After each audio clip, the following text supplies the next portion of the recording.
And Adam Lang with definitely a wise play on putting it on net. And luckily it beats Jaden Gillette. And a 1-0 lead now for the Capitals, and the Bucks for the second straight home game surrender the first goal as a shoot-in gets a friendly bounce off the stanchion and almost worked out terrifically for Kaslo Ferner. And now it's Friedman dumping it into the Cranbrook zone. They're giving this one to Bezier, who might have gotten a tip on it on the way in from that Adam Lang shot. So we'll see what the review says from head office. But for now, it looks like the leading scorer for Cowichan Valley, Camden Bezier, has his team up. And now the Bucks just onside. Murray shoots, and that's blocked. Play at the blue line, just barely staying onside. And Murray, who's had a couple of good chances from the point early on, gets another good look on Dylan Crick. Bucks out shooting Cowichan Valley 4-2. But as Cowichan Valley with the early goal, just shy of the 4 minutes mark, they lead 1-0. As they'll get called here for icing. It's going to Camden Bezier, the leading scorer for Cowichan Valley, his 16th. And assist to Lang and Primerano. We'll see if that holds. I didn't catch in the replay if there was a tip, but that would check out the way it went in. Yeah, certainly that would be the case there. The shot ends off from the point there, but tipped in between the 5-hole. So that certainly make Jaden Gillette feel a little bit better. Yes, yes. Yes, and I'll have to check my criticism. As the Capitals come in for a rush here, and another chip shot. But this time, Gillette is the lone goal scorer today. Tip shot off a Adam Lang point shot. Caps back for it now. Ryan Harvey sending a headman pass up to the Cranbrook blue line, and it's batted in by Noah McDonald. Pride of New Westminster. As the shot comes in from the blue line, easily caught from calling the snapshots from quarterback position at center. But the draw is won by Cowichan Valley's Keene. The bouncing puck will be picked up by the Bucks. McMinn up for Gilmore. And now a one-handed play to get it up to center ice. A good one from the Bucks as Rasmus Svartstrom sends it deep. Haven't seen too much of the Ras man so far in the first period. You can expect that to change as this game moves along. In his usual spot there, sniffing for a rebound in front of the net. Looking for goal number 30 on the season. And he's got a chance now with a shot and a big glove save. Now into the Cowichan Valley zone. We might have a good look at that one. But Jordan Murray, I think, got a stick in there as well. Yes. 9:20 left in the first period. 1-0, Capitals leading. Just their second visit to Western Financial Place in franchise history. Third meeting ever between these two clubs. And now a giveaway in the Cranbrook zone. McDonald getting a shot, and that's going to be blocked. A good job by the Cranbrook defender to get in the shooting lane. And good pressure here from the Capitals. A point shot going wide, and now it's bouncing near the Cranbrook net, but Jordan Murray able to scoop it up and take it for a skate. And Decker's own Jordan Murray getting a breakout going. Here comes Sim with the shot. The rebound is going to be knocked out of harm's way by the Capitals, but the Bucks still with pressure.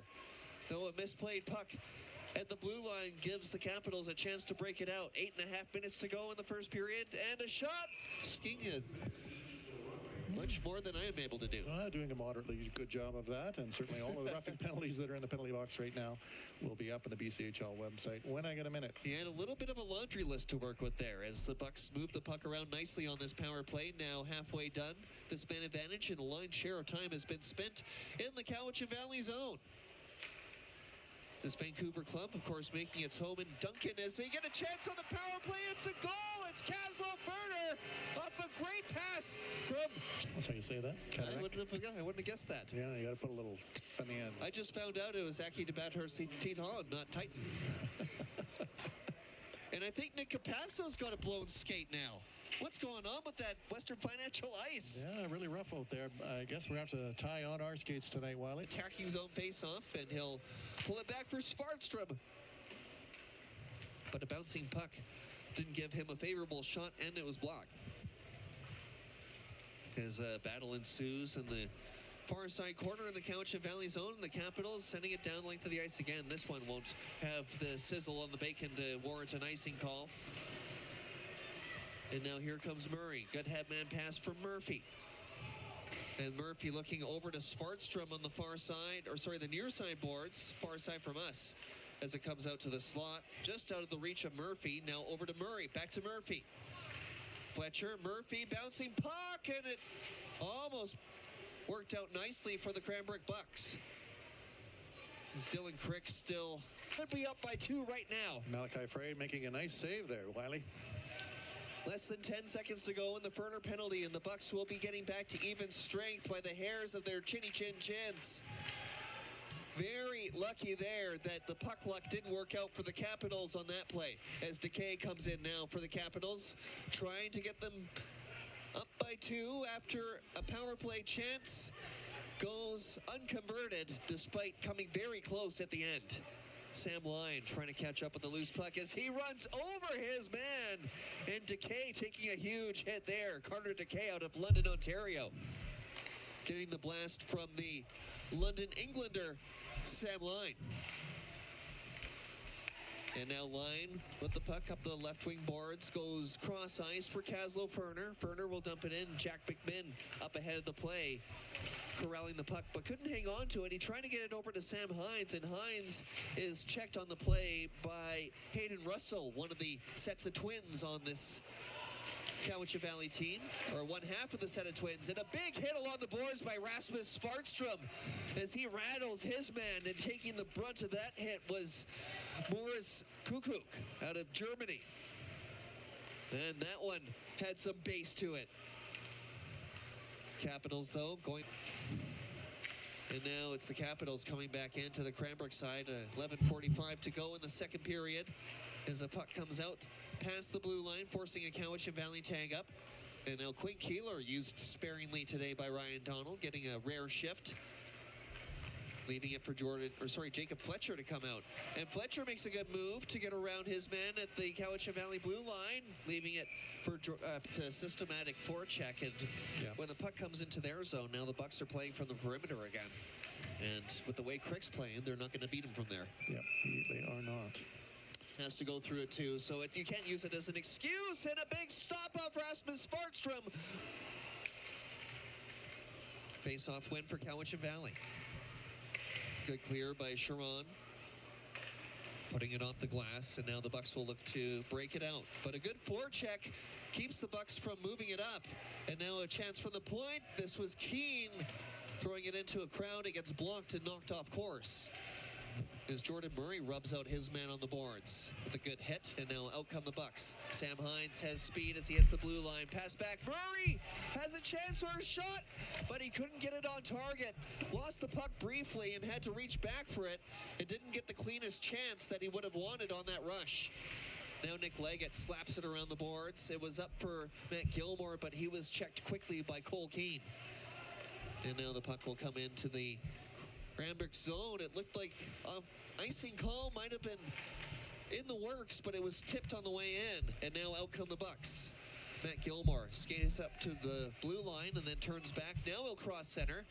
Matthew Gilmore leaving it for Sam Hines. Hines firing, trying to fire one, but he fanned. And now it's going to be Matt Gilmore looking into the slot, and nobody there for it. Some sloppy play here by the Bucks. And now in front of the Cowichan Valley bench, Sam Belanger getting into it with, I believe, one of the twins, Hayden Russell, and right in front of the bench, and Cam Keith kind of trying to keep away from everything as you see him trying to limbo under some of the sticks that were coming towards his beautiful Nelson mug. Ready today, and now the Bucks back into their zone with the extra attacker out for the upcoming power play. Sam Belanger skating it down the right wing, looking for a little bit of help. Gets it with the shot from Svartstrom. Passes off, but the Ferner pass is picked off. Once again, Trace Friedman with a great shift here as he got a good chance on the shorthanded one lead. Bucks at risk of going to 2 straight losses after having a 3-game winning streak come to an end at the hands of the Trail Smoke Eaters on Friday night. Play around the boards, ends up hitting the official with the puck, and that spurs a brief battle on the far boards, won by the Bucks. Murphy out front, and Baker's one-time shot going wide. And that's just the way it's gone for the Bucks tonight. A great chance for Baker, but couldn't get it on target. Sam Lyon trying to cycle it off the boards, gets it down to Baker, who rifles it around now for DiNuccio. Final 10 seconds of this Cranbrook power play as they continue to move the puck around the perimeter in the Capitals zone.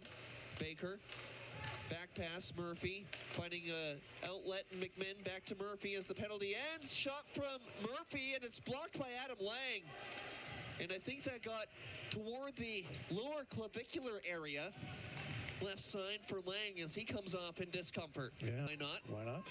But of course, Jordan Back's still out there looking for the hat trick. He and Nick Bodwin, both within that territory, each with 2 goals on the evening, or I guess early evening, late afternoon. Mid-afternoon if you're watching us from the Pacific time zone. And early morning if you're in Helsinki. Yes, waiting for that third period token goal from Sparkstrom. Sparkstrom attempting to score one from behind the net. Yes. Needing one more for 30 on the season, but it's Cowichan Valley with the pressure on the power play. Good puck movement in the Cranbrook zone, but nothing on target for Miles Roberts. Castle Ferner now, all 3 of his shorthanded goals coming into the Cowichan Valley zone now as he looked to headman one for Baker and then gets taken down near the blue line. Fans calling for a penalty quite boisterously here in the stands. And the officials not. Fletcher on the face-off to start this power play. Rasmus Sparkstrom, no surprise, out there as well. Again, one away from number 30 for the hulking Finn.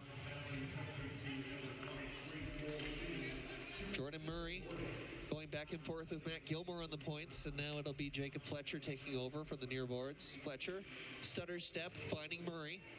Murray using his speed to create some room at the blue line, leaves for Gilmore, who thought about Fletcher, but now we'll give it to him after a delayed reaction. And now here's Murray down to Ferner. Ferner looking for an opening, but these Capitals closing out the boxes and not letting the Bucks find any passing lanes. Good passing, but all around the perimeter for this power play unit. Now, 45 minutes gone, lots of passes, no shots, and the Cowichan. A good time as they head towards the playoff stretch. It's that Cam Keith effect. Defending Fred Page Cup champion after leading the South game tonight. And a reminder, we will forego our usual pause after the broadcast today, after the final buzzer, with the Bucks commencing quite early on after the play ends. So we'll go right to our 3 stars. And a quick preview of what's to come next week with Black Falls coming to town on the 7th. And the Bucks looking to tick it down now with less than 5 minutes left as Russell gets it back at the point for Cowichan Valley. Across to Frieden. And it'll bounce out now for Skogstad as Sam Hines collects it. And he looks up ahead for Nathan Sim. Hines taken down in the play, and once again this results in no shots for the Bucks. Well, a couple of players get locked up behind. It looks like a Bucks player is a little bit worse for wear. Nathan Sim heading back to the bench in obvious discomfort, looking like a lower body issue, possibly his patella. Yeah, perhaps went down awkwardly. We're in the meniscus area, of course, that fibrocartilaginous crescent-shaped disc